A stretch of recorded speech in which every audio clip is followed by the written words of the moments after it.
శివుడు ధర్మరక్షణ కోసం వివిధ కాలాల్లో 19 రూపాల్లో అవతరించాడు అని మీకు తెలుసా? జై శ్రీరామ్ అందరికీ హరహర మహాదేవ్. కొన్ని పురాణాల ప్రకారం శివుడు వివిధ కాలాల్లో 19 రూపాల్లో అవతరించాడు అని చెప్పబడింది. ఆ అవతారాల పేర్లు చూసేద్దాం రండి.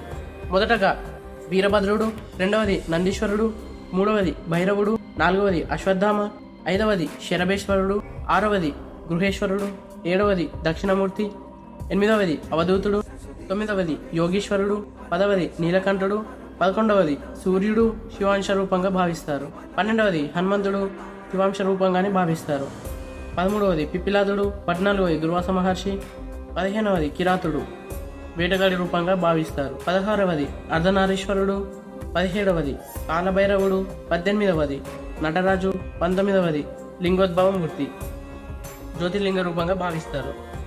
రేపటి నుండి 19 days 19 అవతార్స్ ఆఫ్ శివ అని సిరీస్ స్టార్ట్ చేస్తాను. ఈ సిరీస్లో శివుని యొక్క 19 అవతారాలు ఏ ఏ కాలంలో ఏ రూపంలో అవతరించాడు అని వివరంగా చెప్తాను.